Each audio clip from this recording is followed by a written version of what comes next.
Yo, yo, yo. Y'all know what it is. It's motherfucking hashtag Moosey Montana. Hashtag RTL. Hashtag capital K, capital D, lowercase J.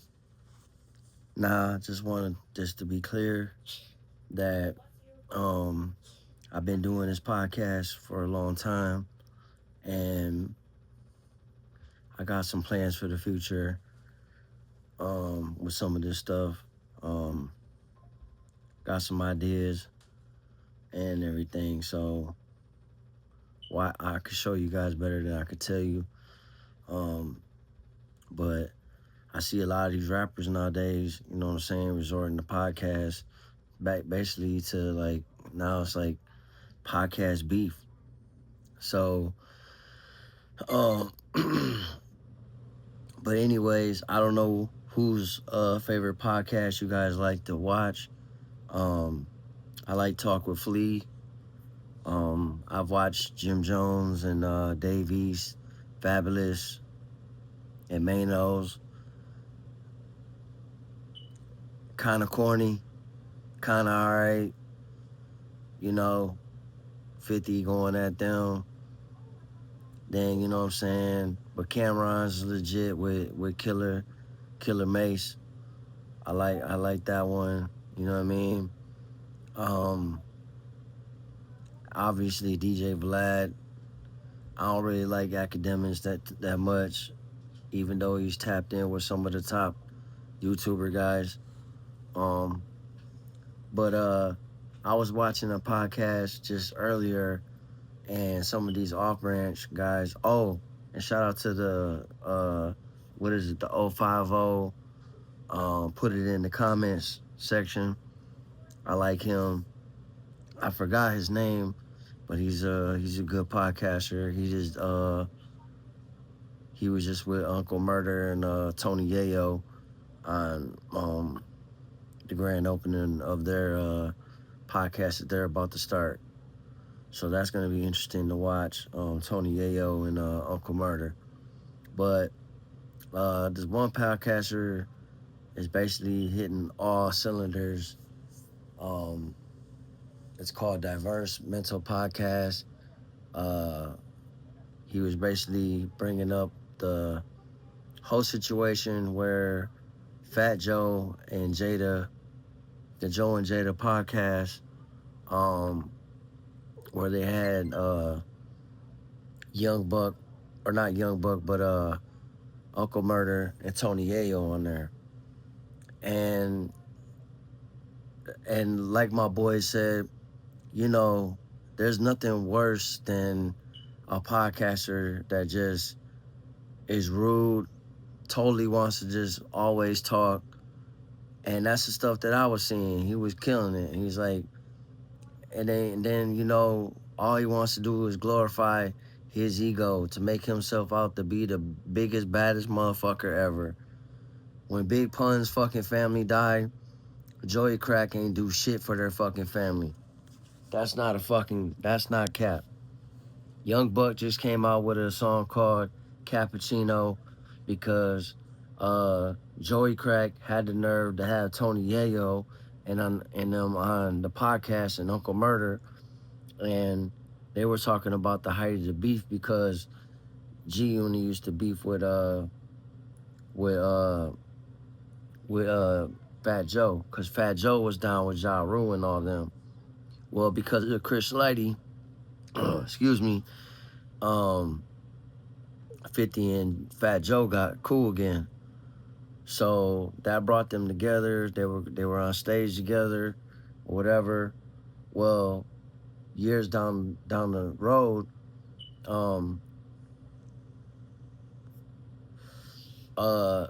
Joe and Jada decided to have again Uncle Murder and Tony Yayo on there.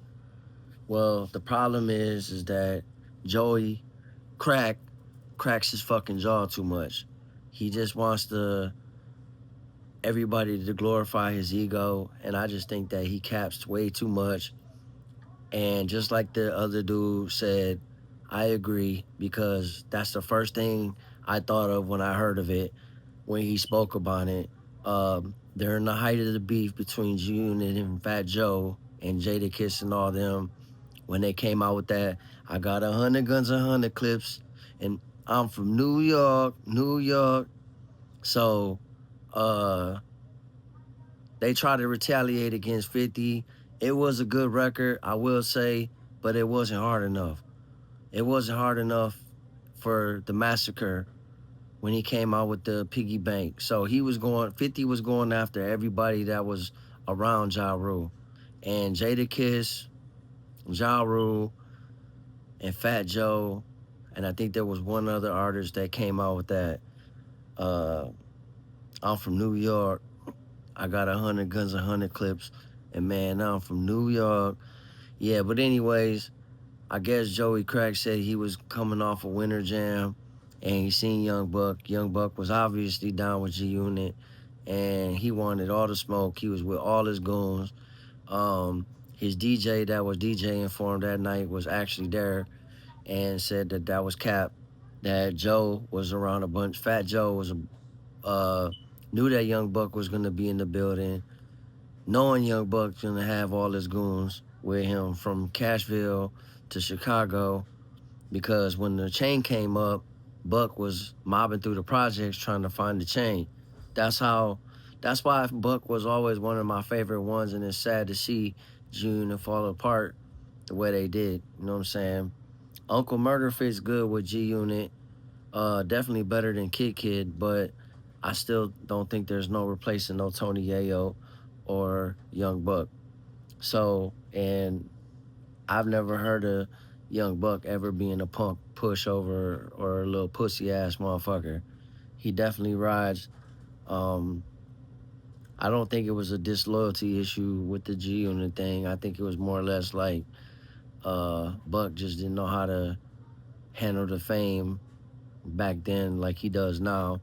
And also he was fumbling the bag too much. He was splurging too much, and the tax situation and just a lot of other things, you know what I mean, that transpired out of control. And then, obviously Buck was getting in his feelings, but it still didn't make him a hoe. They say real men cry. But this Joey Crack and Jada should just take over the podcast or find somebody else, because Joe's gonna be the one that's gonna fucking be the downfall of that podcast. Everybody loves Jada. And you can even sense that there was some tension towards the end. You know what I'm saying? Tony Yayo said, what did you have planned for me? You know what I'm saying? When we were beefing. So, man, check it out, man. I got some goals. I got some plans. I like doing this shit. I'm a big fan of music. Uh, just giving you guys the latest talk. Um, and then it's funny too because Jim Jones and Mano and all them went back on, and I guess there's some big controversy about Fab did a diss record. Well, Fab, Jim Jones, Mano, and Dave East did a uh, return diss track about 50 Cent calling all them guys a squatter, and that he'll buy out half the building type shit. So I guess they said Fab killed it. It was a good verse. I listened to it a few times.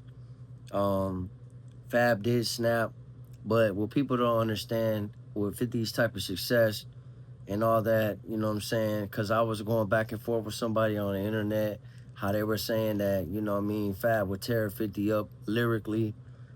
Do I think Fab is an underrated artist? Yes, I do. But as far as success and doing numbers, let's be real. Numbers don't fucking lie, and 50's killing the game right now. Who the fuck wants to rap in their fucking 50s? You know what I'm saying? You should venture off and do other things, and you know what I mean, be able to. But at the same time, Fab ain't lost his touch and came back. People like to see that, you know what I mean? Hip hop is still alive and people still got it in them. So that's kind of what gave, you know what I'm saying, Fab the spark. You know what I'm saying? It was a good verse, but 50's got a team with him, and it wouldn't be nothing for him to get If you really want my personal honest opinion, I think Young Buck is just as good a rapper as Fabulous. Say I'm wrong, I don't give a fuck. Or Tony Yayo. Or if 50 was a sick M on his ass. Now you know Fabulous ain't fucking with him. Go handle my light work, him. Go handle my light work, Tony Yayo. Go, man, come on, man. So anyways, man, that's the talk of the day, talk of the night. Joey Crack is a capper. His ego is gonna fuck up that podcast because all he does is wants to stretch out the truth, cap his ass off. Everybody can see right through him, and he always wants to glorify his fucking past stories. You know what I mean? He shouldn't do that when he's got fucking guests on there. When you got a guest on there, it's about their promotion and their production and their next moves, and maybe ask a little questions on how, you know what I mean, they got to where they're at to this day, instead of you taking control of the show and glorifying your ego. I don't agree with it, and I think you're capping. I don't think you gave Buck a two-piece. Stop the cap, because you would have mentioned it in the height of the beef, and you never said nothing until years later down after you and 50 got cool, and you knew that, you know what I'm saying, Buck wasn't coming back to G Unit. Let's just be real. Y'all know what it is. Motherfucking Moosey Montana, hashtag Roth RTL, hashtag capital K, capital D, lowercase J, hashtag motherfucking King Status all day, every day, and we out this bitch.